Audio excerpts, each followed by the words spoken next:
Good day, this is Joe Lockhart, and this is the second of two talks on the history of censorship in the United States. We are dealing with literary censorship primarily. There are many other sorts of censorship, for example, film censorship, artwork censorship that can be discussed, or journalism, but we have to keep something of a narrow focus. Well, until the Civil War, secular nationalist or regional censorship and book banning in the 19th century United States was linked to political or economic interests. This censorship supported ideas that social peace and national unity required the suppression of ultra-radicalism, especially those abolitionists called the ultras, who demanded an immediate end to slavery and emancipation of slaves. Anti-slavery literature argued both Southern proponents of slavery and Northern accommodationists, those who became known as the Copperheads, incited black slaves to rebel against their condition and so constituted treason. In short, censorship and banning was necessary to defend against challenges to a racial hierarchy. And I'd like to look a bit more at how race and censorship come together. It's rather less discussed in the literature and needs more attention. Well, in U.S. national politics, censorship to defend slavery came in 1835 with the introduction of what were called gag rules to prevent the introduction of anti-slavery petitions and debate into the public record of the U.S. House and Senate. In terms of journalism, in 1837, a mob in Alton, Illinois created a national incident when it burned an anti-slavery press, the fourth such press destroyed, and murder the newspaper editor Owen Lovejoy. Many other press wreckings were committed against anti-slavery newspapers. Post offices in southern states routinely opened mail to check for anti-slavery materials and burned whatever they found of such. State legislatures throughout the South passed laws making it a crime to oppose slavery in speech or writing. In Louisiana, such expression merited the death penalty. Possession of literature and novels opposed to slavery became a criminal offense. Many paid fines and went to prison for such readings. A favorite target was the Encyclopedia Americana, because it included anti-slavery sentiments in its article on slavery. Traveling salesmen selling subscriptions to the encyclopedia were subject to tar and feathering attacks. Well, in 1852, Harriet Beecher Stowe published the most popular novel of the 19th century, Uncle Tom's Cabin. The novel was banned in many localities throughout the South. Some would-be readers paid fines for their curiosity, and a few went to prison for possession of seditious literature. In Mississippi, 3 men were given a brief trial and lynched because they owned copies of the novel, which was taken as a sign that they were fomenting a slave rebellion. Such public incidents are important, but informal self-censorship that prevented publication of anti-slavery sentiments in local newspapers and other journals undoubtedly represented the leading form of censorship. The commercial classes of Philadelphia, New York, and elsewhere relied on trade with southern states, and they were very wary of expressing anti-slavery opinions even if they privately disliked slavery, and many were either indifferent or pro-slavery. Publishers refused to publish anti-slavery books. Journal editors fired staff that published anti-slavery sentiments, such as Godey's Ladies' Home Journal fired writer and editor Grace Greenwood in 1850. During the first half of the American 19th century, in short, the conflict over slavery was the leading cause of censorship and book banning in the United States. During the latter part of the 19th century, beginning with violent white opposition to Reconstruction, the suppression of African American free speech became a major theme in the history of U.S. censorship. Different types of speech were suppressed in different regions of the United States depending on local circumstance. In the American South, the intersection of race and sexuality was especially volatile, and state and municipal censors, often they were called boards of review, were vigilant in prohibiting novels and films where there were any hints of black-white over-friendliness. As late as 1967, for example, there were attempts in Memphis to prohibit screening of the film Guess Who's Coming to Dinner? You remember Sidney Poitier, Spencer Tracy, Katharine Hepburn? And the subject of the film, of course, was interracial dating. Censorship has long been an official weapon against challenges to racial hierarchies in the United States. Well, 20th century political censorship in the United States appeared on many occasions. Among them were the Espionage Act of 1917 that restricted public opposition to World War I, the Sedition Act of 1918 that essentially repeated the provisions of its 1798 predecessor, we talked about previously. Then there were the two major Red Scares following the First and Second World Wars, and McCarthyism, and the loyalty hearings. Numerous cases in the 1960s restricting speech opposed to the Vietnam War, the censorship of school textbooks by Christian fundamentalists during the 1980s and 1990s, endless challenges to Harry Potter, books in school libraries, and much more until the present day. Literary censorship in the 20th century cannot be separated from political censorship, although proponents of censorship often attempt to maintain a distinction.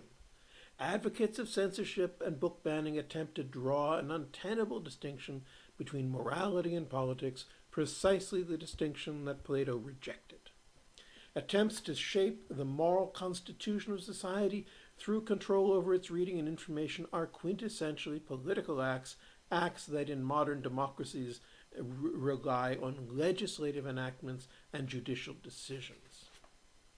In the United States, the Comstock Act of 1873 provided moral censors with a legislative tool to suppress what today would be considered really quite mild sexual references, or almost none at all. The law made no distinction between literary works and political writing. So, for example, the dramatist George Bernard Shaw was prosecuted alongside feminist political writers such as Victoria Woodhull and Margaret Sanger. Anthony Comstock, lived between 1844 and 1915, is perhaps the most influential censor in American history. He was a grocer who became a postal inspector and the head of the New York Society for the Suppression of Vice. When Comstock began a campaign against George Bernard Shaw as a, quote, smut peddler, end quote, Shaw invented the term Comstockery to describe the absurd extremes that censorship reached in the United States for 4 decades prior to World War I, and which continued until the 1950s. The postal seizures conducted by this always self-promoting Comstock, including a vast variety of literary classics, including works by Rabelais, Rousseau, and Voltaire, and eventually brought Comstockery into laughable disrepute. However, the anti-sex censorship that Comstock imposed and his use of the U.S. Post Office as an enforcement mechanism set the stage for the policing of American literary modernism for the protection of morals. Although it is a legal dead letter due to court decisions, the Comstock law still officially remains in the U.S. Code today. The damage done by American Comstockery was horrific. Many thousands of lives were damaged heavily or ruined by fines, prison, and public shaming. Comstock was proud to claim that he had driven 15 people to suicide. Thousands upon tens of thousands of books were destroyed. In 1922, for example, the U.S. Post Office seized and burned 500 copies of James Joyce's Ulysses. And by 1940-41, the Post Office was burning some 600 tons of foreign books imported into the U.S. but seized as obscene. The lists of modern novels that have faced censorship or banning for representations of sex or other moral offenses runs into many thousands and includes works by most American winners of the Nobel Prize for Literature: Sinclair Lewis, William Faulkner, Ernest Hemingway, Eugene O'Neill, John Steinbeck, and Toni Morrison among them. 19th until mid-20th century U.S. jurisprudence relied heavily on English case law in determining the nature of obscenity. In the 1868 Hicklin case, an English judge ruled, quote, "I think the best test of obscenity is this: whether the tendency of the matter charged as obscene is to deprave and corrupt those whose minds are open to such immoral influences, and into whose hands a publication of this sort may fall." Period, end quote. The obscurity and entirely an open interpretation of this judicial theory, one that echoes with phrases from Plato's Republic, was to render obscene nearly anything that a court might decide was obscene. The Hicklin rule held in U.S. courts until the 1947 Roth case, decided by the U.S. Supreme Court. Samuel Roth was a New York publisher convicted of violating a federal variant of the Comstock Law. Roth appealed to the Supreme Court, arguing in part that his conviction violated the First Amendment's free speech protection. The court threw out the Hicklin rule and devised a new definition of obscenity, quote, "whether to the average person applying contemporary community standards, the dominant theme of the material taken as a whole appeals to prurient interest." End quote. Throughout the 1950s and 1960s, state and federal courts were called upon constantly to adjudicate the meaning of the Roth test, leading to a hodgepodge of obscenity decisions where the same text might be held obscene and in some and illegal in some jurisdictions, and not obscene and legal in others.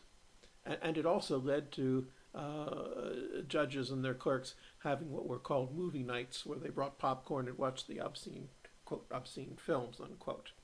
Well, finally, in the 1973 Miller v. California case, the Supreme Court set the legal test that prevails today. 1. The average person applying contemporary community standards must find the work taken as a whole appeals to prurient interest. 2. The work depicts or describes in a patently offensive way sexual conduct or excretory functions. And 3. The work taken as a whole lacks serious literary, artistic, political, or scientific value. That's the three-prong test. Well, with a clearly stated three-prong test to apply using Miller, the floodgates of prosecution opened across the United States.